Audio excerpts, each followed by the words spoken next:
Hello everyone, आज के इस वीडियो में हम लोग डिस्कस करेंगे बाइपर्टाइट ग्राफ के बारे में। ओके, तो क्या होता है bipartite graph? A bipartite graph is a graph whose vertices can be divided into two disjoint and independent set। Okay, क्या है disjoint and independent set? तो सेट को हम एक कैपिटल U एज्यूम कर रहे हैं और दूसरा सेट क्या है? Capital V। यानी ये जो दो सेट में डिवाइड हो रहा है वो एक सेट U है और दूसरा V है। Okay, such that every edge U comma V either connects a vertex from U to V or a vertex from V to U। Okay, तो ये तो होगी डेफिनेशन। आप समझते हैं कि क्या exactly a disjoint and independent set. For example ये आपका एक ग्राफ है, तो हमें ये फाइंड आउट करना है क्या ये बाइपर्टाइट ग्राफ है या नहीं। तो क्या करेंगे, इसमें टोटल कितने वर्टेक्स हैं? 4। इसको हम क्या करेंगे, दो डिफरेंट वर्टिसेस में डिवाइड करेंगे जो कि डिसजॉइंट हो और इंडिपेंडेंट हो। तो डिसजॉइंट और इंडिपेंडेंट, सबसे पहले इंडिपेंडेंट समझते हैं फिर डिसजॉइंट। डिसजॉइंट का मतलब कि अगर यू सेट है और वी सेट है तो उसमें कोई भी कॉमन एलिमेंट नहीं आएगा, उसको क्या कहते हैं? Disjoint set. इंडिपेंडेंट का मतलब ये हुआ कि उन वर्टिसेस यानी कैपिटल यू और कैपिटल यू और कैपिटल वी, हम इन दो जो है सेट में इसको डिवाइड कर रहे हैं। तो कौन कौन से एलिमेंट को हम यू में रखेंगे, कौन कौन से एलिमेंट को वी में रखेंगे। तो यू और वी क्या होगा? डिसजॉइंट। इसका मतलब दोनों में कोई कॉमन एलिमेंट नहीं आएगा, पहली चीज। दूसरी चीज इंडिपेंडेंट सेट। तो इंडिपेंडेंट सेट का मतलब वो सारे वर्टिसेस जो एक दूसरे के एडजेसेंट नहीं है वो आएंगे एक सेट में। मीन्स 1 और 2 और 4 को देखें तो 1 के एडिशन कौन कौन से हैं? 2 एंड 4। ओके, और 1 का नॉन एडिसेंट एलिमेंट कौन सा है? 3। तो अगर हम U में 1 को पिक करें तो इसके साथ कौन सा एलिमेंट आएगा? 3। मीन्स 1 और 3 क्या है? इंडिपेंडेंट। इंडिपेंडेंट का मतलब 1 और 3 एडजेसेंट एलिमेंट नहीं, एडजेसेंट वर्टिसेस नहीं है। दूसरे सेट में कौन सा आएगा? 2 और 4। ओके, 2 और 4। तो सबसे पहले देखते हैं U और V क्या डिसजॉइंट है? यस। इसमें कौन सा एलिमेंट है? 1 एंड 3। यहाँ क्या है? 2 एंड 4, राइट। और इंडिपेंडेंट सेट का मतलब ये दोनों क्या होंगे? नॉन एडजेसेंट वर्टिसेस, और ये दोनों क्या होंगे? Non adjacent vertices. ओके, अब इसका अगर हम, ये तो इसका रिप्रेजेंटेशन है, ये आपका क्या हो जाएगा? Bipartite graph. But most of the text book में इस तरीके से इसको रिप्रेजेंट करते हैं कि आपका एक सेट आपका U हो गया और दूसरा सेट हो गया V। ओके, और इसको क्या करें, सपोज दैट यहाँ 1 और 3 ये है और ये 2 और 4 है। तो 1 और 2 के बीच में क्या एज है? यस, 1 और 2 के बीच में एज है। यहाँ हमने एज क्रिएट कर दी। 1 और 4 के बीच में, यस, 1 और 4 के बीच में एज है। नेक्स्ट अब देखते हैं 3 का एडिशन कौन कौन सा है? 3 का एडिशन 4 है और 2 है, तो 3 का एडिशन 2 है और 4 है। ओके, बाइपर्टाइट ग्राफ में क्या होगा, जब हम इन वर्टिसेस का पार्टीशन करेंगे, जब इसको दो पार्ट, एग्जैक्टली दो ही पार्ट में डिवाइड करेंगे, तो इसमें जो आपका एलिमेंट U में आएगा वो एक दूसरे के एडजेसेंट नहीं होंगे, और जो नेक्स्ट आपका V है उसमें भी क्या होंगे? एडजेसेंट नहीं होंगे। 1 और 3 अगर एडजेसेंट हो गया तो वो बाइपर्टाइट ग्राफ नहीं होगा।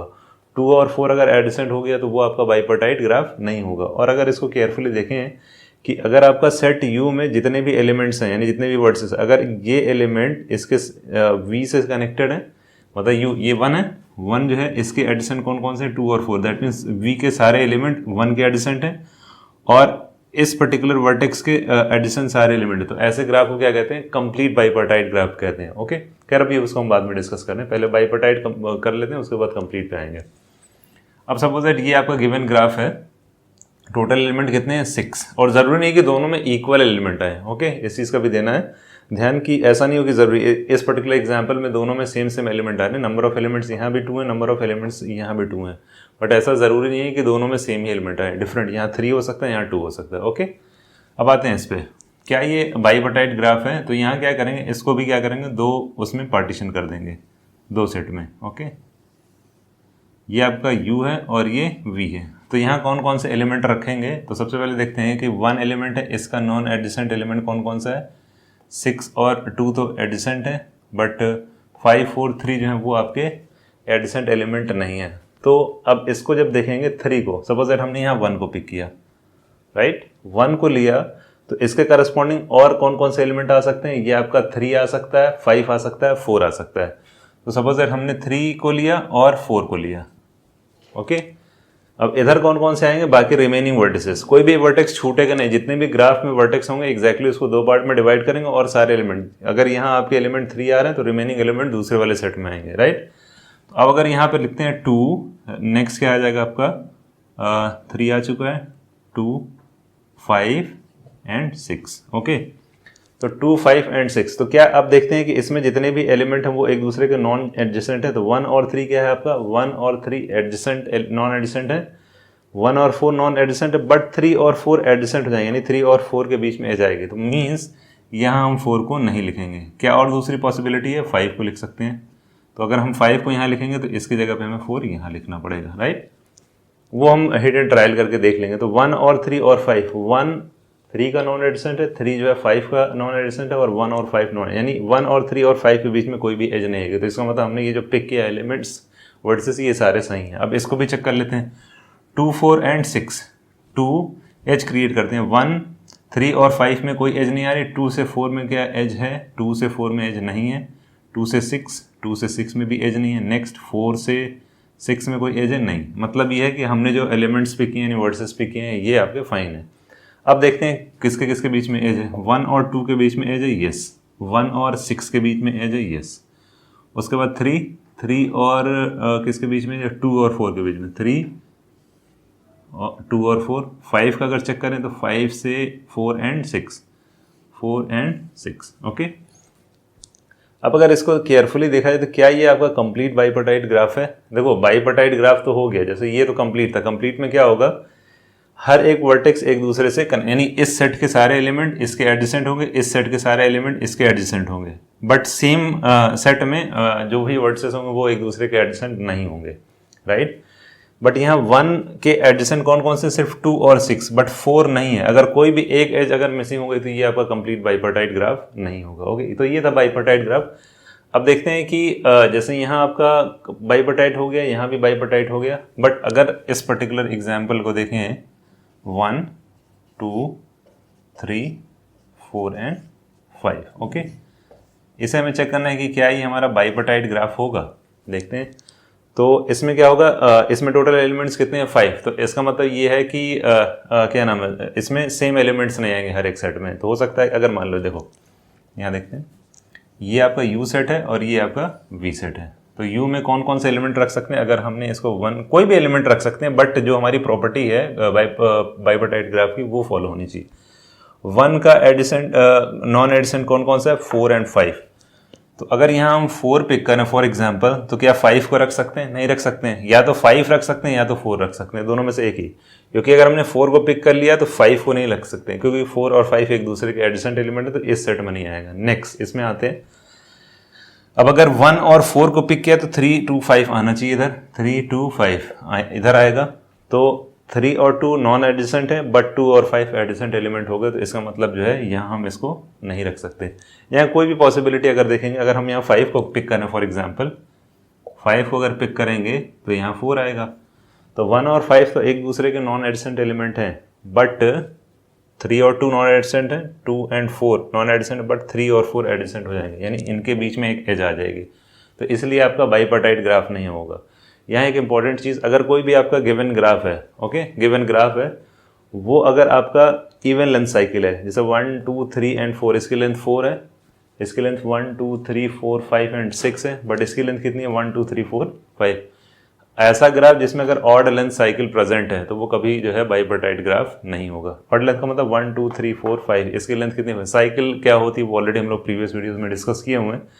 बट इसका कंक्लूजन क्या है कि अगर कोई भी आपका गिवन ग्राफ है, उसे हमें फाइंड आउट करना है कि क्या वो बाइपर्टाइट ग्राफ है या नहीं, तो सिर्फ ये भी देख लेंगे अगर उसमें ऑड लेंथ साइकिल प्रेजेंट होगी तो वो कभी बाइपर्टाइट ग्राफ नहीं होगा। अब आते हैं complete bipartite graph. Complete bipartite graph को हम K ऑफ M, N से रिप्रेजेंट करते हैं, जहाँ M जो है M U सेट के सारे एलिमेंट्स हैं और N जो है वो आपका V सेट के एलिमेंट्स हैं, ओके। तो इसमें टोटल नंबर ऑफ एजेस कितनी आएंगे ये भी देख लेते हैं। सपोज दैट यहाँ आपके कितने एलिमेंट्स होंगे, ये आपका 1, 2, 3 एंड सो ऑन टिल ये M एलिमेंट्स हैं। इसको हम M एज्यूम कर रहे हैं, ये आपका N एज्यूम कर रहे हैं। ये क्या होगा, 1, 2, 3 and so on till N। यहाँ N वर्टिसेस हैं, यहाँ M वर्टिसेस हैं, ओके। तो इसमें जो number of total number of edges आएगी वो क्या हो जाएगी, M इंटू N। कैसे आएगी, अगर सम ऑफ डिग्री ही देखें तो इसका मतलब कंप्लीट का मतलब ये वाला वर्टेक्स ये सारे एलिमेंट्स के एडजेसेंट होंगे, ओके। ये वाला वर्टेक्स इन सारे एलिमेंट का एडजेसेंट होगा, सारे वर्टिसेस का। तो अगर इस पर्टिकुलर वर्टेक्स की डिग्री देखें तो क्या आएगी, जितनी एजेस होंगी, कितनी एजेस हैं जितने इसमें वर्टेक्स हैं, तो टोटल क्या आएगा N। यहाँ क्या आएगा, इसकी भी N आएगी, इसकी भी N आएगी, टोटल कितने एलिमेंट्स हैं M। तो क्या हो जाएगा, इस पर्टिकुलर अगर सेट की बात करें तो यहाँ कितनी डिग्री आ जाएगी, m इंटू एन यहाँ आएगी। बट ग्राफ तो पूरा पूरा है, इसको भी चेक करेंगे। इस पर्टिकुलर अगर वर्टेक्स को देखें तो इसमें भी क्या होगा, ये सारे वर्टेक्स से कनेक्टेड होगा। तो इसकी डिग्री कितनी होगी m, इसकी डिग्री कितनी होगी m, यहाँ टोटल नंबर ऑफ एलिमेंट्स कितने n, तो यहाँ भी क्या आ जाएगा m इंटू एन। ओके, तो सम ऑफ डिग्री का मतलब ये 2 टाइम्स आ जाएगा। तो क्या होता है 2 times number of edges which is equals to 2 into m into n, 2 से 2 कैंसिल होगा, E equal to m into n. तो टोटल नंबर ऑफ एजेस आपकी कंप्लीट बाइपर्टाइट ग्राफ में क्या आएगी, m इंटू एन। ये इसका सम ऑफ डिग्री जो हैंड शेकिंग लेमा उसके थ्रू हमने इसको वेरीफाई भी कर लिया। तो ये था आपका बाइपर्टाइट ग्राफ और कंप्लीट बाइपर्टाइट ग्राफ। सो भाई प्रॉब्लम सॉल्व करते हैं। ओके, तो ये प्रॉब्लम आपका गेट 2014 में पूछा गया था रिलेटेड टू बाइपर्टाइट ग्राफ। तो क्वेश्चन क्या है, the maximum number of edges in a bipartite graph on 12 vertices is. Okay, तो हमें क्या गिवन है कि हमें दिया हुआ है कि टोटल नंबर ऑफ वर्टिसेस कितनी है 12, उसके करस्पॉन्डिंग बाइपर्टाइट ग्राफ में मैक्सिमम कितनी एजेस हो सकती हैं। तो बाइपर्टाइट में मैक्सिमम नंबर ऑफ एजेस का मतलब कंप्लीट बाइपर्टाइट की बात हो रही है। तो अगर कहीं दिया हुआ complete bipartite k of m, n, तो उसमें नंबर ऑफ एजेस कितनी आती है m इंटू एन, हमें यही फाइंड आउट करना है। बट यहाँ हमें क्या था, 2 सेट में ये आपका पार्टीशन था कि m नंबर ऑफ वर्टिसेस एक सेट में आएंगे, n नंबर ऑफ वर्टिसेस दूसरे सेट में आएंगे। बट क्वेश्चन में क्या गिवन है कि 12 वर्टिसेस है, कोई पार्टीशन नहीं गिवन है। तो हमें क्या करना होगा, उसको पार्टीशन करना होगा कि एक सेट में हम कितने वर्टिसेस रखें, दूसरे सेट में कितने वर्टिसेस रखें कि हमें मैक्सिमम वैल्यू यानी मैक्सिमम एजेस मिले। ओके, तो अगर इस पार्टीशन को देखें, ये पार्टीशन है, ये क्या है आपका, ये m है और ये n है। ओके, तो अगर एक सेट में हमने रखा एक सिर्फ वर्टेक्स और दूसरे सेट में क्या रखेंगे 11, तो क्या आएगा आपका 1 इंटू 11 नंबर ऑफ एजेस आएंगे टोटल।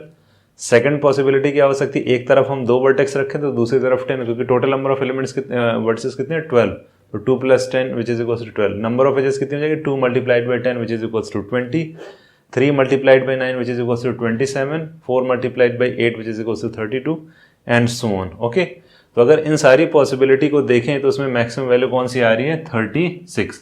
तो इसके करस्पॉन्डिंग जो आंसर आएगा वो क्या आएगा 36। तो ये तो हो गया इस पर्टिकुलर स्पेसिफिक प्रॉब्लम के लिए, इस तरीके से हम पार्टीशन करके सॉल्व कर सकते हैं। बट ये बहुत लेंदी प्रोसेस है। हमें क्या चाहिए, हमें एक जनरलाइज फॉर्मूला चाहिए कि कोई भी n की वैल्यू यहाँ गिवन हो सकता है यहाँ n की वैल्यू 100 हो, तो हमें क्या करना है उससे करस्पॉन्डिंग पार्टीशन लिखेंगे, तो ये बहुत टाइम टेकिंग प्रोसेस हो जाएगा। बट ये एक जनरल आइडिया कि हाँ इस तरीके से पार्टीशन होगा। तो हमें क्या करना है, हमारे पास एक n नंबर ऑफ वर्टिसेस हैं, तो एक सेट में कितने एलिमेंट्स होंगे और दूसरे सेट में कितने एलिमेंट्स होंगे कि हमें मैक्सिमम एज मिले। तो सपोज दैट ये जो आपका सेट है इसमें टोटल नंबर ऑफ एलिमेंट्स कितने हैं k, क्योंकि टोटल नंबर ऑफ वर्टिसेस कितने हैं n, तो हमें इनको क्या करना है 2 पार्ट में डिवाइड करना है। तो पहले अगर हम सेट में ये लेना है कि k एलिमेंट्स है, तो नेक्स्ट वाले में कितने आएंगे n - k एलिमेंट्स। जैसे यहाँ अगर एक में 1 लिया है तो दूसरे में 11 लेंगे। क्यों लेंगे, क्योंकि टोटल हमारे पास 12 है। तो यहाँ टोटल नंबर ऑफ एलिमेंट्स कितने हैं, वर्टिसेस कितने हैं n, तो एक सेट में आपके k वर्टेक्स आ रहे हैं तो दूसरे में क्या होंगे n - k। अब इनके करस्पॉन्डिंग एजेस क्या आएंगी, क्योंकि हमें मैक्सिमम चाहिए तो क्या हो जाएगा k multiplied by n - k। जैसे यहाँ m इंटू n था, यहाँ एक सेट में m एलिमेंट्स है, दूसरे सेट में n एलिमेंट्स है, तो यहाँ k इंटू n - k। अब हमें क्या करना है, इसकी वैल्यू को मैक्सिमम करना है।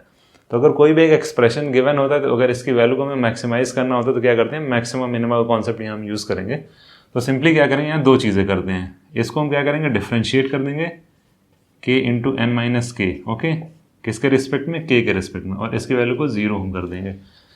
एक चीज़ तो ये हम करते हैं। दूसरी चीज़ क्या करते हैं, इसका डबल डिफ्रेंशिएशन करेंगे, d2 ऑफ dk², और इसी को फिर से क्या करेंगे डिफ्रेंशिएट n - k, और इसकी वैल्यू हमें क्या मिलनी चाहिए <0। यही 2 पॉसिबिलिटी होती है, यानी 2 चीज़ करते हैं। कोई भी अगर आपको एक्सप्रेशन दिया हो, इसकी वैल्यू को हमें मैक्सिमाइज करना है। ओके, यानी इससे हमें मैक्सिमम वैल्यू मिले तो इसके लिए हमें 2 चीज़ करना होता है। पहला तो हम क्या करेंगे differentiation which is equals to 0, and second differentiation which is less, यानी इसकी वैल्यू क्या आनी चाहिए <0। तो अगर हम इसको डिफ्रेंशिएट करेंगे तो क्या आएगा, आई थिंक n, इसको अगर डिफ्रेंशिएट करेंगे तो क्या हो जाएगा n into k minus k²। तो k के रिस्पेक्ट में n क्या है कांस्टेंट, और d of k by d of k क्या हो जाएगा n माइनस, इसको जब डिफ्रेंशिएट करेंगे क्या आ जाएगा 2k, n - 2k which is equals to 0। तो ये हो गया फर्स्ट डिफ्रेंशिएशन। इसकी वैल्यू यहाँ, अभी हम k की वैल्यू यहाँ से हम फाइंड आउट करेंगे, बट सेकंड डिफ्रेंशिएशन अगर हम कैलकुलेट करेंगे तो इसकी वैल्यू <0 होनी चाहिए। तो ये क्या है आपका d बाई डी के, इसकी वैल्यू हमें मिल गई, वो क्या n - 2k। इसको अगर डबल डिफ्रेंशिएट करेंगे d ऑफ डी के n माइनस टू के, अगर इसको डबल डिफ्रेंशिएशन करेंगे तो k के रिस्पेक्ट में n की वैल्यू क्या है, कांस्टेंट, तो कांस्टेंट का डिफ्रेंशिएशन क्या होता है, 0, तो क्या हो जाएगा 0 माइनस टू और ये आपका क्या है 2, तो फाइनली क्या आ रहा है आपका -2, तो -2 इज लेस देन 0, तो ओके ये आ रहा सही आ रहा है, यानी सेकंड डिफ्रेंशिएशन की वैल्यू क्या आ रही है, लेस देन 0 आ रही है। तो अब क्या करेंगे, यहाँ से k की वैल्यू फाइंड आउट कर लेंगे, तो n माइनस टू के विच इज इक्वल्स टू 0, तो यहाँ से k की वैल्यू क्या हो जाएगी, n/2, राइट। तो इसका मतलब इधर n/2 नोट्स आएंगे और इधर भी n/2 वर्सेस आएंगे, तब जाके हमें मैक्सिमम वैल्यू मिलेगा। देखो अगर इस पर्टिकुलर एग्जांपल को देखें तो मैक्सिमम वैल्यू किससे मिल रही, एक तरफ हमने क्या किया, टोटल वर्सेस कितने थे 12, तो एक तरफ n/2 दैट मीन्स 6, दूसरी तरफ n/2 मीन्स 6, तब जाके हमें मैक्सिमम वैल्यू मिली। इससे भी वेरीफाई हो रहा है और ये इसका प्रूफ है। एक तरफ अगर हम n/2 वर्टिसेस रख रहे हैं और दूसरी तरफ n/2 वर्टिसेस हैं, तो क्या होता है k ऑफ m, n, तो यहाँ m क्या है आपका n/2 और n क्या है n/2, तो इसका मल्टीप्लिकेशन करेंगे तो क्या आ जाएगा, n/2 multiplied by n/2 which is equals to n²/4, okay. तो ये आएगी मैक्सिमम नंबर ऑफ एजेस किसी भी बाइपार्टाइट ग्राफ के लिए अगर n number of vertices given है। तो ये तो इस पर्टिकुलर एग्जाम्पल के था 12, तो आपका इक्वल जो है इक्वल पार्टीशन हो रहा है, दैट मीन्स एक तरफ 6 एलिमेंट आ रहा है, दूसरी तरफ भी 6 एलिमेंट आ रहे हैं। बट अगर ऑड होगा तो क्या करेंगे, सिंपली क्या कर देंगे, इसकी जगह पे फ्लोर लगा देंगे, जो भी वैल्यू आएगी, सपोज दैट इसकी वैल्यू फॉर एग्जांपल अगर n की वैल्यू सपोज दैट 3 है, तो इसको किस तरीके से पार्टीशन करेंगे, एग्जैक्ट पार्टीशन तो होगा नहीं, एक तरफ या तो 2 एलिमेंट आएंगे, दूसरी तरफ 1 आएंगे, या तो इधर 2 एलिमेंट्स आएंगे, इधर 1 आएंगे, तभी जाके ये 3 होगा। तो इसके लिए क्या करेंगे, 3 3 जा 9, 9 डिवाइडेड बाई 4, इसका हम फ्लोर ले लेंगे, ओके। तो इसकी वैल्यू क्या आ जाएगी 2, तो एक तरफ 2 रखेंगे तो दूसरी तरफ 1 रख देंगे, तो सेम चीज़ है, बस खाली इवन अगर है तो n²/4 एग्जैक्टली आ जाएगा, कोई प्रॉब्लम आएगी, बट ऑड होगा तो फ्लोर वैल्यू लेंगे। तो ये इस पर्टिकुलर एग्जाम्पल के करस्पॉन्डिंग ये इसका सोल्यूशन था, ओके।